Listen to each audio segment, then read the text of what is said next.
मनोज जरांगे हा निव्वळ गावंढळ आणि मूर्ख वल्गना करणारा व्यक्ती आहे. नवनाथ वाघमारे. मनोज जरांगे हा निव्वळ गावंढळ आणि मूर्ख वल्गना करणारा माणूस असल्याची घणाघाती टीका ओबीसी आंदोलक नवनाथ वाघमारे यांनी केली आहे. बीडमध्ये जरांगेंनी ओबीसींची घरं जाळण्याचं काम केलं. मग तो क्रूर नव्हता का? खरं तर जरांगे यांनाच SIT आणि CBIचं प्रमुख करा, म्हणजे त्याला काय बोलायचं ते कळेल. जातीय द्वेष पसरवून जरांगेंना मराठा समाजाची दिशाभूल करायची आहे. लातूर जिल्ह्यातील धनगर समाजातील तरुणांच्या हत्येवर जरांगे का बोलत नाही, असा सवाल करत वाघमारे यांनी सडकून टीका केली. आणि दरम्यान धनंजय मुंडे यांच्यावर होत असलेले आरोप हे सरकार पुरस्कृत असल्याची शंका वाघमारे यांनी उपस्थित केली आहे. हे बघा, मनोज जरांगे निवळ गावंढळ आणि कुठतरी मूर्ख वल्गना करणारा माणूस आहे.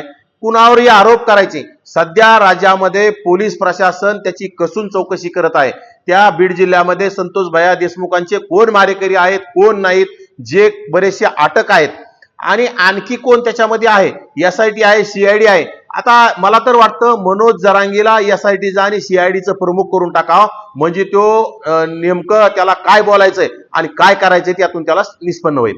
धनंजय मुंडे क्रूर आहे, त्याला क्रूर शब्द सुद्धा कमी आहे. जरांगे कोण आहे? जरांगे ज्यावेळी बीड जिल्हा जरांगे नावाच्या माकडाने हैदोस घालून त्याच्या झुंडशाहीने जाळण्याचं काम केलं. गोर गरीब लोकांचे घरं जाळले, गरीब ओबीसींच्या हॉटेल जाळल्या, ओबीसींचे सोन्याचे दुकानं जाळले, ओबीसी समाजातील नावी समाजाचे दुकानं फोडून जाळण्याचं काम केलं. त्यावेळेस जरांगे क्रूर नव्हता तर कोण होता? जरांगेनं अगदी 100 पेक्षा पोलीस अधिकाऱ्यावर, म्हणजे ज्यामध्ये महिला सुद्धा भरपूर प्रमाणात आहेत, यांचे डोके फोडण्याचं यांच्या झुंडशाहीनं केलं. त्यावेळेस जरांगे क्रूर नव्हता तर कोण होता? म्हणजे स्वतःचं झाकून ठेवायचं आणि दुसऱ्याचं वाकून पाहायचं जरांगेला सवय.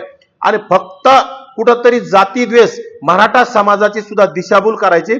आणि जरांगेला मराठा समाज आता बाजूला गेलाय, जरांगेकडे गर्दी राहिली नाही, म्हणून काहीतरी इव्हेंटवर इव्हेंट करायचा. खरं तर ह्या बालिश जरांगेला मला सांगायचंय की जरांगे, तू ज्या धनगर समाजाला वेळोवेळी म्हणत होता की मी धनगर समाजाला आरक्षणासाठी लढा देणार आहे, मी धनगर समाजाला आरक्षण मिळवून देणार आहे, अरे भामट्या, आज त्या लातूर जिल्ह्यात माऊली सोट नावाचा धनगर समाजातील तरुण, ज्याची हत्या झाली, 15-20 जणांनी अतिशय निर्गुण त्याची हत्या केली, त्यावर जरांगे नावाचा छपरी माणूस का बोलत नाही?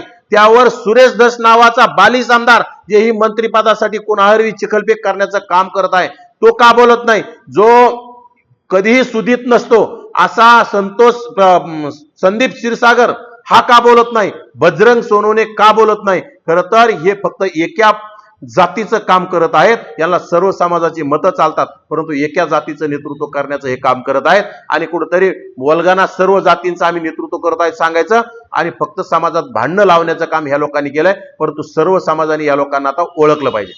Bureau report, SBN Marathi, Jalna.